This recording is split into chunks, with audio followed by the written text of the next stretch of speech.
Hey friends, what's happening? Dallas Fort Worth real estate market, second week of March 21. It is a wild ride out there. You can't even believe what's happening in the real estate market. And a tip for buyers and for sellers, but buyers, you really want to make sure you do this to protect yourselves. Before I dig into these topics, I'm David Russell with the Russell team. Thank you for watching this brief video in our video series about buying, selling, and owning real estate. So the market, folks, is smoking hot. I thought 2019 was hot. I thought 2020 was crazy during the pandemic. It is unbelievable what we're seeing in the market today. There just is no inventory.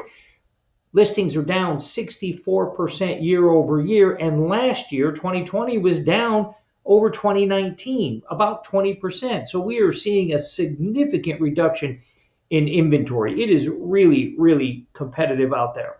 We can talk. Mention how to possibly win a bid here in a second, but I wanted to finish up my thoughts on what the market's doing. I ran some quick little queries to share with you what's happening on prices. So in Frisco in the last 30 days, there were 227 closed transactions. List price to sales price, 102%, which means the average house sold for 2% above list. In Coppell, there were 36 closings at 100%. So basically, they're selling at list. Southlake has 37 closed transactions in the last 30 days at 101%. 1% over list price, and the average price there is $1.1 million.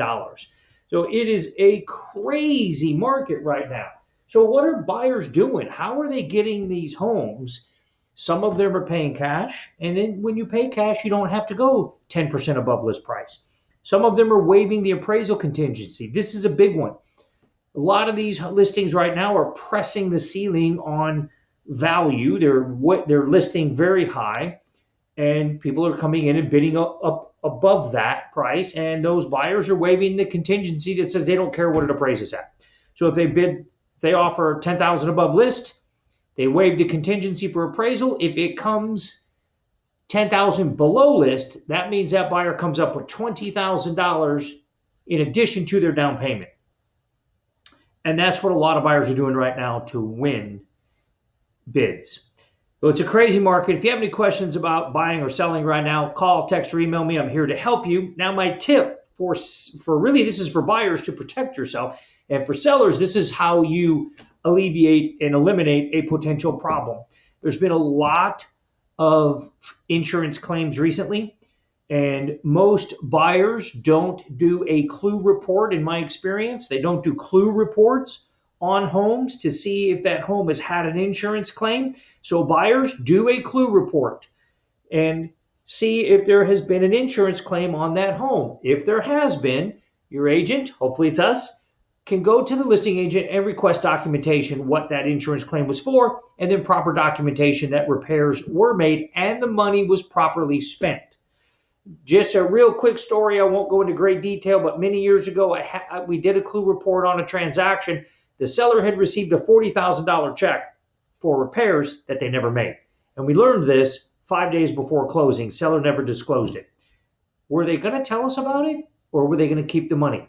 I don't know. They had the money long before we went on under contract, and they never disclosed it through the whole time frame. So suspect. We'll never know. But you want to make sure as a buyer that you pull a clue report and that you investigate any claims, whether they were paid or not paid. Sellers, you want to make sure that if you file an insurance claim that you have proper documentation, that you hire appropriate personnel, meaning licensed plumbers, licensed contractors were applicable, and that you keep all the receipts. Years ago, I had a listing. The seller did not want to provide the insurance documents to the buyer. Buyer canceled the contract. Seller never sold the house because nobody else, he wouldn't give the insurance documents to the buyers, and everybody wanted them. It was a very significant insurance claim, much probably very similar to what people are experiencing today in the $100,000 range on this house. Anyway, buyers, ask for a clue report and investigate everything on that clue report. Sellers, make sure if you filed a claim that you have proper documentation that you made the appropriate repairs. My name is David Russell. If there's anything I can do to help you with your real estate, please call, text, or email me.